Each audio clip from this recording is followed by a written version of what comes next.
انشاءاللہ سمجھیں گے نا؟ کل سے قرآن مجید سمجھنا شروع کر دیں گے.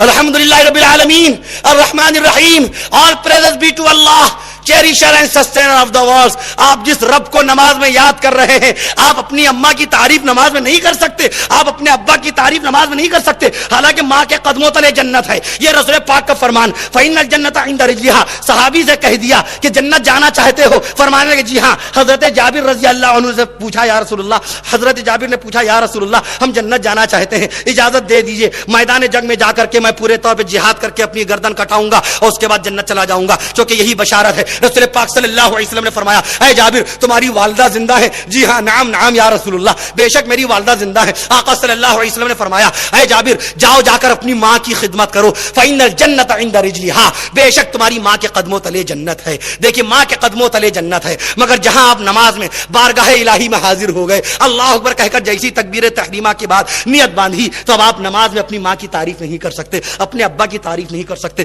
حالانکہ باپ جنت کا دروازہ ہے. ایک صحابی نے خالی منت مان لی تھی کہ ہم پورے طور پہ اگر میری یہ آرزو پوری ہو گئی، میری یہ تمنا پوری ہو گئی، میرا یہ خواب اگر سچا ہو گیا تو ہم جنت کی پیشانی، جنت کے دروازے پر بوسہ لیں گے، جنت کے دروازے کو چومیں گے. وہ اللہ تبارک و تعالیٰ نے ان کی دعا سن لی اور وہ ان کی خواہش پوری ہو گئی، تمنا پوری ہو گئی. اب منت کیسے پوری کریں؟ ابھی تو دنیا ہی میں ہے، دنیا میں جنت کا دروازہ کہاں؟ پہلے تو انتقال ہو، اس کے بعد میدان محشر ہو، وہاں حساب کتاب ہو، اور کیا معلوم پہلی مرتبہ پہلی ٹرپ میں جنت جانے کا موقع ملے نہ ملے، کیا معلوم کون کون سے سوال اللہ پوچھ لے. اب رسول پاک صلی اللہ علیہ وسلم کا زمانہ پریشان ہو کے آئے، بارگاہ نبوت میں آئے، یا رسول اللہ صلی اللہ علیہ وسلم بڑی الجھنوں میں گرفتار ہو گئے ہوں. آقا نے پوچھا ہاں بتاؤ بتاؤ کیا معاملہ؟ انہوں نے فرمایا یا رسول اللہ صلی اللہ علیہ وسلم ہم نے منت مان لی کہ میری اگر یہ آرزو پوری ہو گئی تو ہم جنت کے دروازے کو چومیں گے. میں پریشان ہوں، جنت کا دروازہ کہاں؟ ہم کو اپنے گھر کا دروازہ دکھتا ہے مگر جنت کا دروازہ ہی نہیں دکھتا. یا رسول اللہ صلی اللہ علیہ وسلم میں کیا کروں؟ اور منت کا شرعی قانون یہ ہے کہ اگر آپ نے منت مان لی ہے، اور منت کا مطلب نظر ہوتا ہے،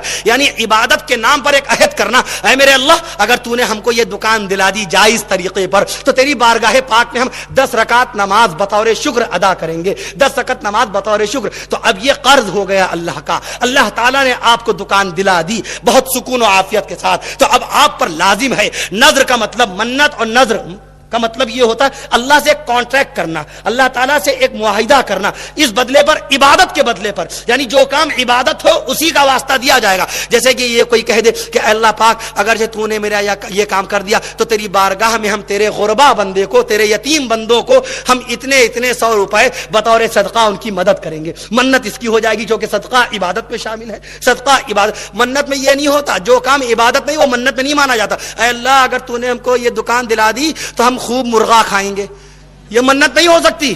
اللہ اگر تو نے میرا یہ کام کر دیا تو ہم پین بوشٹ سلوائیں گے، یہ منت نہیں ہو سکتی. منت میں عبادت کو اللہ کی بارگاہ میں پیش کیا جاتا ہے شرط کے طور پہ. اگر حرف شرطیہ کہنا پڑتا ہے کہ اگر تو نے دکان دلا دی تو میں یہ عبادت کروں گا. اسی طریقے سے اگر انتقال ہو گیا، انتقال سے پہلے باپ پر واجب ہے کہ بچوں کو بتا دے کہ ہم پر فلاں چیز منت کے طور پہ باقی ہے، ہم نے ایک قربانی منت کے طور پہ مان لی تھی، اللہ نے میری وہ آرزو پوری کر دی تھی. اے میرے بچوں میرے انتقال کے بعد میرے مال میں سے تم قربانی ضرور کر دینا، ورنہ میدان محشر میں ہم پر وہ منت، ہم پر عذاب بن جائے گی. میں عرض کر رہا تھا ان صحابی رسول نے منت مان لی تھی، اللہ نے پوری کر دی تھی وہ منت. آقا صلی اللہ علیہ وسلم کے پاس پریشان آئے، یا رسول اللہ صلی اللہ علیہ وسلم جنت کا دروازہ کہاں ہے؟ وہ نظر ہی نہیں آتا، ابھی تو انتقال ہوگا تب جا کے جنت، وہ بھی پتہ نہیں پہلی ٹرپ میں جاؤں کہ نہ جاؤں. رسول پاک نے فرمایا پریشان نہ ہو، یہ بتاؤ کیا تمہارے والد زندہ ہیں؟ کیا تمہارے والد حیات ہیں؟ جی ہاں. نعم یا رسول اللہ، بے شک میرے والد محترم حیات ہیں. آقا نے فرمایا اے اللہ کے بندے اگر تیرے باپ زندہ ہے تو جا کر اپنے باپ کی پیشانی چوم لے، بے شک تو جنت کا دروازہ چوم لے گا. اب نافرمان بیٹے غور کریں، باپ کو جنت کا دروازہ قرار دینے والا، نبیوں کا سردار، جس کی ہر بات سچی، کفیل اشرف جھوٹا ہے، کفیل اشرف فریبکار ہے. ہمارے رسول پاک سچے ہیں، نبی کا قرآن سچا ہے، نبی کا فرمان سچا، نبی کا ارشاد اللہ ہوتا ہے. قرآن پاک کے 27ویں پارے میں اللہ نے فیصلہ دے دیا، ما ينطق عن الهوى، نبی اپنے پاس سے کوئی بات نہیں کہتے، ان هو الا وحی یوحى، جو کچھ فرماتے ہیں وہ وحی الہی ہوتی ہے. شروع نبوت میں اقرا بسم ربک الذی خلق جب نازل ہوئی تو 2 وقت کی نمازیں دے دی گئی رسول پاک کو. رسول پاک نے 10 سال تک 2 ہی وقت کی نمازیں پڑھائیں. صدیق اکبر، عمر فاروق اعظم، عبداللہ بن مسعود، حضرت علی رضی اللہ عنہ، جناب بلال، حضرت صہیب، حضرت خباب، حضرت عمار، حضرت صہیب، حضرت سعد بن ابی وقاص، حضرت عباس رضی اللہ تعالی عنہ مسلمان نہیں ہوئے تھے. نہیں، مکہ معظمہ مسلمان نہیں ہوئے. حضرت امیر حمزہ مسلمان ہوئے، عمر فاروق اعظم مسلمان ہوئے. ان تمام کے تمام بزرگان دین، ان تمام کے تمام صحابہ کرام نے صرف 2 ہی وقت کی نمازیں پڑھی مکہ معظمہ میں. 10 سال تک 2 وقت کی نمازیں پڑھتے رہے. 10 سال تک 2 وقت کی نمازیں پڑھتے رہے. التحیات کے بغیر، التحیات اس کے اندر نہیں پڑھی جاتی تھی کیونکہ التحیات ابھی آئی نہیں ہے. 10 سال مستقل 2 وقت کی نمازیں پڑھتے رہے. صحابہ کرام مکہ معظمہ میں چھپ کر کے تقریباً 5 سال چھپ کر کے نمازیں ادا کی گئی. حضرت ارقم رضی اللہ عنہ کے گھر میں بیٹھ کر کے چپکے سے نمازیں ادا کی جاتی تھی. خانہ کعبہ میں نماز پڑھنے کی اجازت نہیں تھی. اسلام کن مرحلوں سے گزرا کبھی ہم نے غور کیا؟ اسلام ان دہشت کے راستوں سے آیا. اسلام ان فاقہ کشی کے مرحلوں سے گزرا. اسلام ان خوف و خطر کے راستے سے گزر کر، بدر کے خونی میدان سے گزر کر مہو کی گلیوں میں آیا ہے. آپ نے کبھی غور نہ کیا کہ اس اسلام کو پہنچانے کے لیے، مہو میں شمع اسلام کو روشن کرنے کے لیے، اندور میں چراغ اسلام روشن کرنے کے لیے، سرزمین ہندوستان پر اللہ کے قرآن کو پہنچانے کے لیے یہ اسلام جنگ بدر کے خونی میدان سے لے کر میدان احد کے کارزار تک، میدان احد کے کارزار سے لے کر فتح مکہ کے مقابلے تک، فتح مکہ کے مقابلے سے لے کر جنگ حنین کے موقع تک، جنگ حنین سے لے کر کے جنگ یمامہ تک، جنگ یمامہ سے لے کر میدان کربلا تک، میدان کربلا سے لے کر کے اورنگزیب کے میدان جنگ تک، اورنگزیب کے زمانے سے لے کر کے پورے طور پہ کرنال اور شاملی کے میدان جنگ تک، انگریز ظالم انگریزوں کو پورے طور پر دھول چٹاتے ہوئے علماء کاملین، علماء دین، علماء قرآن نے ہم تک اسلام پہنچایا. قربانیوں اور تڑپتی ہوئی لاشوں کے اوپر سے اسلام کا جھنڈا گزرا ہے. تڑپتی ہوئی لاشوں کے اوپر سے اسلام کا جھنڈا گزرا. اپنے آپ کو عاشق رسول کہنے والے ہندوستان کے مسلمان یہ رویا بتائیں، رویا توڑوایا اللہ کی راہ میں. عاشق رسول، غلامان رسول، پتہ یہ لقب ہے کیا؟ عاشق رسول کا مطلب کیا ہوتا ہے؟ عاشق رسول کے معنی کبھی غور کیے؟ یہ پہن لیا ہم نے عاشق رسول ہو گئے. یہ تو منافق بھی کر لے گا. نماز ادا کر لیا عاشق رسول ہو گئے. یہ کام تو یہودی بھی کرتے ہیں. یہودیوں کے یہاں 2 وقت کی نمازیں موجود ہیں.